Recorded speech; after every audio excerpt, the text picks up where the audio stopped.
Peace. This is a meat and potato sorcery production starring myself, the Water Alchemist, and today's topic for the occult family is your childhood, potential, and self-doubt. As I have stated numerous occasions, but I want to expound on it as it pertains to this topic, that you always have an inkling, even though you don't quite understand it, of your childhood and the pivotal role that it plays with you becoming a witch or a sorcerer. Now, I say that because besides you feeling different than your siblings, not totally accepted by your parents, you can have synchronicities even as a child. You're drawn to other things that your siblings or even your childhood friends are not drawn to, but they may tolerate it because that makes the friendship go further. Just like when you have a childhood friend, you may not be into certain things that they're into, but that's your friend. So you kind of just see like, what is the fascination with it? And we have to remember something. In the early 60s up into the mid 70s, you have to understand that occultism was very big in comics. Not just Doctor Strange. If you study 1968, when the Silver Surfer got his comic book originally for him, one of the villains or his antagonist was Mephisto, which is another name for Mephistopheles. And then you had Ghost Rider, you had Damien Hellstrom, or the Son of Satan, which started out in Marvel Spotlight. So, and you also had Etrigan from the DC universe. Etrigan was created by Jack Kirby, one of the founders of Marvel Comics. So let's say you're drawn to those comic books, or let's say you're drawn to the horror genre, or let's say that certain spirits will even be in your room as a child. Now, where would they be at? They could be underneath your bed. They could be the ceiling, or even in your closet. They could be there watching you, investigating you. Because one thing about spirits, and this is what people don't tell you, is that they bet and wager on humans too. They do that. They take a chance. Just like when you have a particular athlete, what do teams draft based on? And it's irrespective of if it's the NFL, NBA, or Major League Baseball. They take a chance based on your potential.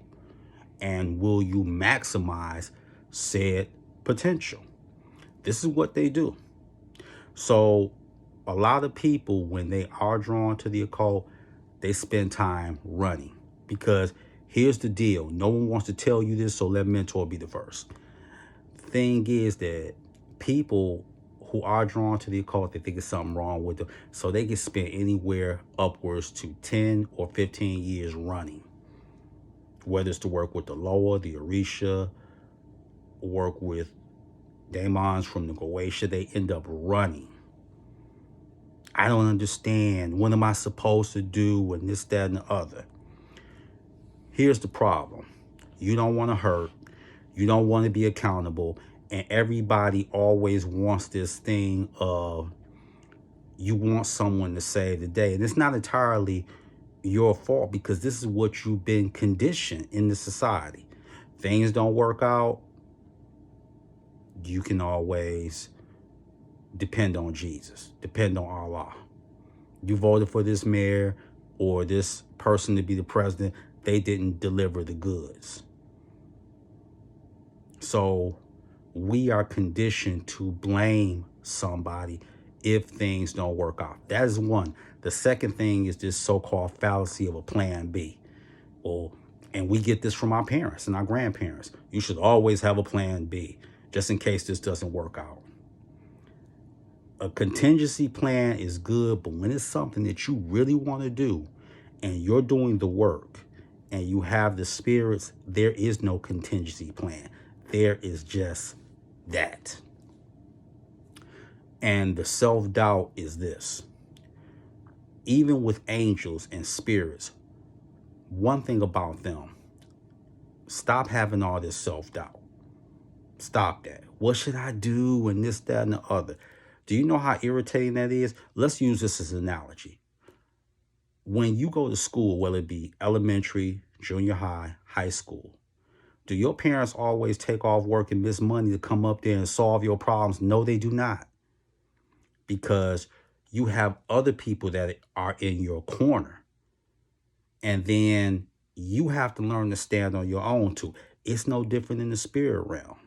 So you can't always call on Michael for every single thing, or Raziel, or Metatron, or Kamiel, or Haniel, or Lucifer, or Phoenix, or Ronoth, or King Paimon, or Lilith. You cannot always call on them. Not that they're not there, but they want to see if you have the esoteric testicular fortitude to stand your ground. Potential is nothing if you don't realize it, because once you realize it, you activate it. Once you activate it, then it is your job to maximize your potential. And all this starts by the seeds that are planted in you as a youth, and then learning to stop making excuses for toxic family members, toxic friends, and your toxic husband or girlfriend. Oh, I've been with them 15, 20 years. I should leave them. Don't talk about it, be about it. It's like the movie starring Tom Cruise and Jamie Foxx, Collateral. And Jamie Foxx had all these plans.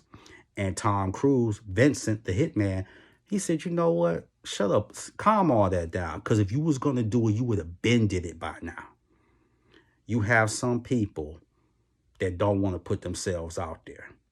But will the spirits help you? Yes. And do you have to be necessarily an occultist? No, they're just going to go by potential. It's some people that don't even delve into the occult, and certain spirits, gods, and goddesses will still come there and save the day for them, irrespective of whether they end up becoming a practitioner or not, because they're willing to take a chance. So whether you practice magic or not, they will still help you if they see something in you that you don't even see in yourself. So with that, that is your meat and potato sorcery for the day. I am the Water Alchemist. Be water, my friends. Peace.